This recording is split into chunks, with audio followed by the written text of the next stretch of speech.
नमस्कार दोस्तों, स्वागत है आपका हमारे चैनल वेदांत धारा में, जहां हम आपके लिए धार्मिक आध्यात्मिक विषयों पर महत्वपूर्ण जानकारियां लाते हैं। आज हम बात करेंगे कार्तिक मास की, जिसे हिंदू धर्म में अत्यंत पवित्र महीना माना गया है। यह महीना भगवान विष्णु और माता तुलसी की पूजा के लिए प्रसिद्ध है। कार्तिक मास में कुछ ऐसे महत्वपूर्ण कार्य होते हैं जिसे जीवन में करने से सुख, शांति और समृद्धि प्राप्त होती है। तो आइए जानते हैं कि कार्तिक मास में हमें किन 5 महत्वपूर्ण कार्यों का पालन करना चाहिए। सबसे पहला है ब्रह्म मुहूर्त में उठकर स्नान। कार्तिक मास के दौरान सुबह ब्रह्म मुहूर्त में उठकर स्नान करना अत्यंत शुभ माना गया है। ब्रह्म मुहूर्त का समय अमूमन सूर्योदय से पहले होता है। इस समय उठकर स्नान करने से न ही केवल शारीरिक शुद्धता प्राप्त होती है, बल्कि मानसिक शांति और आध्यात्मिक उन्नति भी होती है।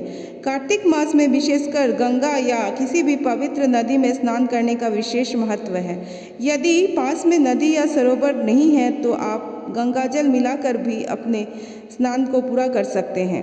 धार्मिक मान्यता के अनुसार कार्तिक मास में नियमित रूप से स्नान करने से समस्त पाप का नाश होता है और विष्णु भगवान की कृपा प्राप्त होती है। दूसरा है तुलसी माता की पूजा। कार्तिक मास तुलसी माता की विशेष पूजा करने के लिए जाना जाता है। इस महीने तुलसी के पौधे की नियमित पूजा करने से भगवान विष्णु का आशीर्वाद मिलता है। तुलसी को जल चढ़ाना, दीपक जलाना आपके घर में सुख और समृद्धि लेकर आता है। तीसरा है दीप दान करना। कार्तिक मास में दीप दान करना अत्यधिक महत्वपूर्ण है।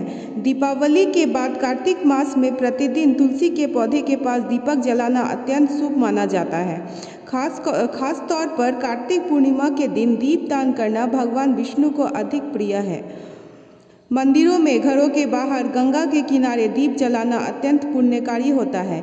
यह माना जाता है कि दीप दान करने से घर में नकारात्मक ऊर्जा दूर होती है और सकारात्मक ऊर्जा का वास होता है। विशेष रूप से कार्तिक पूर्णिमा के दिन दिए जलाने से समस्त पापों का नाश होता है और मनुष्य को मोक्ष की प्राप्ति होती है। चौथा कार्य है एकादशी व्रत का पालन करना। कार्तिक मास के दौरान एकादशी व्रत का पालन करना अत्यधिक फलदायी माना गया है। इस मास की सबसे महत्वपूर्ण एकादशी देवउठनी एकादशी होती है, जिसे भगवान विष्णु के जागने का दिन माना जाता है। इस दिन व्रत करने से भगवान विष्णु समस्त पापों का नाश करते हैं और व्यक्ति को मोक्ष की प्राप्ति होती है।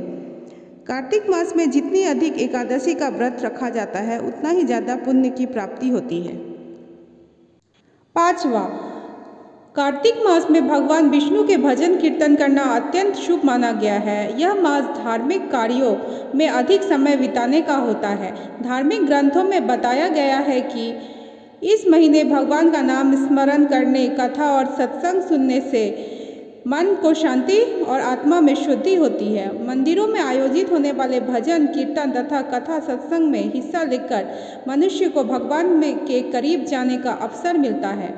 इसके अलावा कार्तिक मास में भगवद गीता कथा और श्रवण, गोवर्धन पूजा इत्यादि करना भी शुभ फलदायी होता है।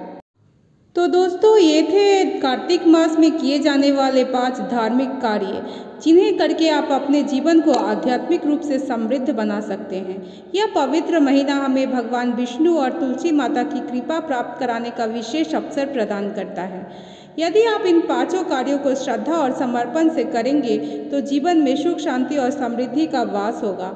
इसलिए कार्तिक मास में आप इन धार्मिक कार्यों का पालन करें और अपनी जीवन को पवित्रता और दिव्यता से भरें। अगर ये जानकारी आपको उपयोगी लगी है तो हमारे चैनल को सब्सक्राइब करें, वीडियो को लाइक करें और अपने दोस्तों और परिवार के साथ शेयर करें। धन्यवाद। मिलते हैं अगले वीडियो में एक और नई महत्वपूर्ण जानकारी के साथ। जय श्री हरि विष्णु।